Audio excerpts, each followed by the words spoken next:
वात्सल्य की कहानी जो है वो वात्सल्य के द्वार पर लगे हुए पालना गृह से शुरू होती है।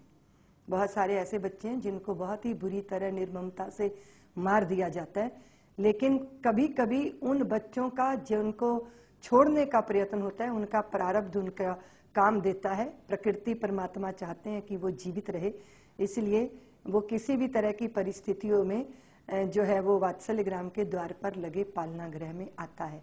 जैसे ही वो पालना में आता है तैसे ही घंटी बजती है, लोगों को, वात्सल्य के लोगों को पता चलता है और उस बालक को ले लिया जाता है और प्रसन्नता, खुशियां, महोत्सव, उत्सव के साथ उसका वात्सल्य ग्राम के भीतर प्रवेश होता है।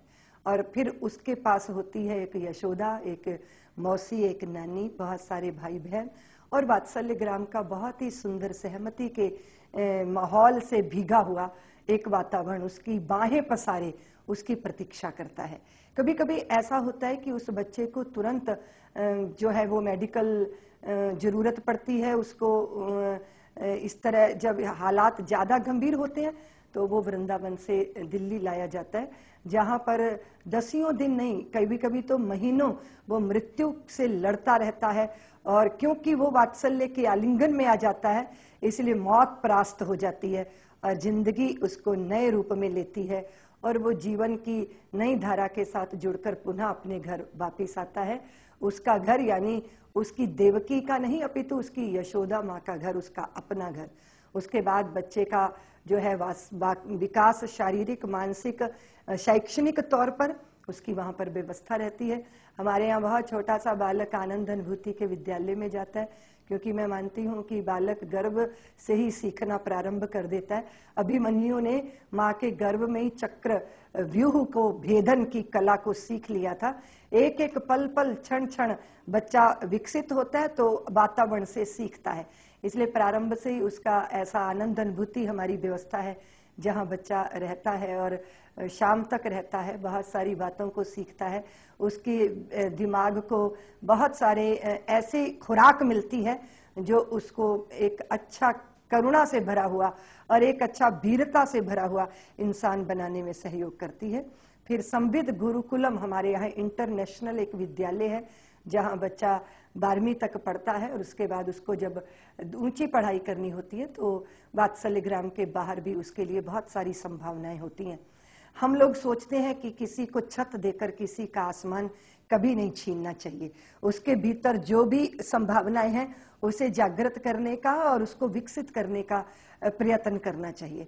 इसलिए वात्सल्य कभी भी अपनी चीज बच्चे के ऊपर नहीं थोपता, वो जैसा भी पौधा है वो उसको विकसित होना चाहिए। हम एक बाड़ निर्मित करते हैं उसके आसपास ताकि समय से पहले उस पर तुषारापात ना हो जाए, उसको कोई जानवर ना खा जाए, वो कहीं किसी परिस्थिति का शिकार ना हो जाए। लेकिन उसके भीतर की कला, उसके भीतर का गायन, उसके भीतर का संगीत, उसके भीतर बहुत सारी ऐसी चीजें हैं जो प्रभु ने उसको देकर धरती पर भेजा है, उसका विकास हो सके हम उसकी कोशिश करते हैं। मुझे लगता है ईश्वर ने बहुत बड़ा कैनवास उन बच्चों के लिए खींचा है। वो आसमान में ऊंची उड़ान भर सकते हैं, लेकिन एक सहमति और प्यार का माहौल ही इस लायक उनको बनाता है। वात्सल्य मुख्य धारा में पहुंचा सके अपने उस बालक को, हमेशा इसमें प्रयत्नशील रहता है, जिसमें बहुत प्यार भरी माताओं का बहुत बड़ा सहयोग उसके भीतर रहता है। और मुझे लगता है कि सारे देश की जितनी भी समस्याएं हैं उनका समाधान है वात्सल्य। जो जैसा है उसको वैसा अपना लो और उसे जैसा होना चाहिए वैसा बना दो, ये है वात्सल्य। जब गौ माता अपने बछड़े को जन्म देती है तो उसमें बहुत सारी गंदगी लगी होती है, लेकिन वो उसको चाट चाट के उजला कर देती है, उसकी सारी गंदगी को आत्मसात कर लेती है, ये है वात्सल्य। जो जैसा है उसे वैसा अपनाना और जिसे जैसा होना चाहिए वैसा बनाना, ये वात्सल्य है। और वात्सल्य सहमति से, प्रेम से, करुणा से, मैत्री से, प्रमुदिता के गुणों के साथ विकसित होता है, आगे बढ़ता है और एक नन्ही सी इकाई के साथ उसके छोटे छोटे पलों और छोटे छोटे क्षणों को जीता हुआ उसे बहुत दूर तक चलने में सक्षम बना देता है।